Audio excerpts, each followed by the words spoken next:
Hello, welcome to episode 48 of Ripper's Rambles, I think. This ramble is going to be a little different. It will not have anything to do with publishing, and it might get slightly emotional. I can't decide. We'll find out. Always a surprise over here at Ripper's Rambles. I've really framed this shot so that you can see the trampoline, so you're welcome. I would usually do this as a blog post, but there are things that I think it's important to say with your face.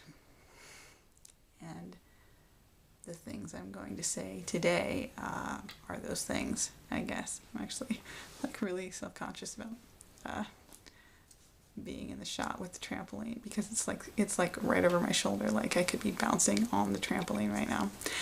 I'm rambling, but yeah, I guess you knew what you were getting into. 21 years ago, I was locked up in the adolescent psych ward for a week. And it's one of those things where 1 week for me was deeply traumatizing, and other people spend months, even years, and they're fine. They just move on with their lives.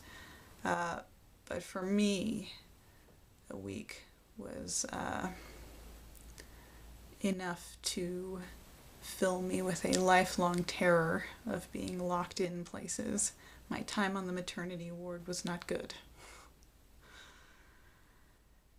I was in because I was a 13-year-old suicidal kid, and I refused to say I would not kill myself because I planned to kill myself. It wasn't a question, it wasn't a debate, it was sort of, I had gotten to the point where it was inevitable, and I was kind of waiting for the moment. You know, I'm a fiction kid, like I figured there'd be a moment when it would be the right timing, when it would have the most impact. And I knew that was any day, and I was pretty much okay with that. That was kind of, I guess in a way it was a comfort. Having made this decision and knowing the time was short was a daily comfort to me. I used to write about this experience all the time. I processed endlessly for years. I'm glad you're all spared that. Those are stories no one will ever read. Thank goodness. I don't write about it as much anymore. I think it might be on my mind, especially right now, because I just released Take the Leap, and Neil is probably the closest I've come to really specifically writing about the experience of having been a suicidal kid and having been in residential treatment and surviving that, and in some ways wondering about all the paths that your life could take.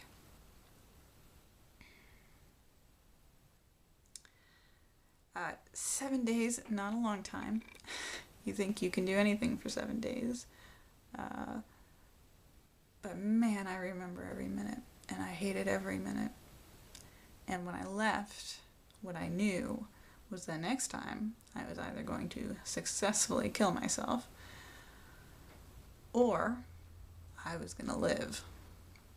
And every day since I got out 21 years ago, I have made that choice again to survive. This anniversary means more to me than any birthday. It is how I mark the years more than New Year's or Christmas. This is a day that I rededicate myself to living intentionally, which is something you can do every day, but it's good to also take a moment and look back and reflect on all of those choices to keep going, even when things are very, very hard. And I guess I don't think things ever stop being hard. It has not been my experience that things stop being hard. I am happier than I have ever been in my entire life. And things are still very, very hard. Frequently. But intentionality changes the filter with which you view the difficult things in your life, and certainly has been my saving grace. If I didn't think I had a way out every day, it would be much harder to be present every day. The other important thing that came out of that experience, aside from choosing to continue living, is that I started writing novels. Before, I wrote very bad suicidal poetry. And then when I was sitting in my room, looking at the bars on the windows and the fact that there was wire mesh in the actual window itself, I started writing a story in my head. And that ended up being the first novel I ever wrote and revised over the next, I guess, 9 or so months. And I never stopped. Literally never stopped writing fiction, ever. Through the hardest times and the easiest times and the best times and the worst times, I write fiction because in a very real sense, I believed it is the only thing that saved my life. So I do that every day. That's not even, it is not a choice at that point. If you don't choose to breathe, and I don't choose to write fiction. I can write fiction or I can die.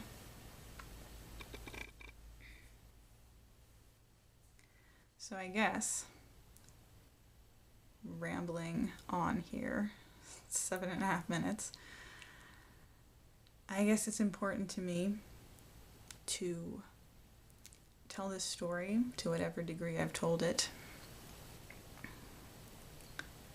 And it's important to me to make it clear that I don't necessarily believe in happy endings. I don't think I get one. But on the other hand, I get this life that I have chosen, this cascade of decisions that I've made that I stand by every day, and that is better than a happy ending.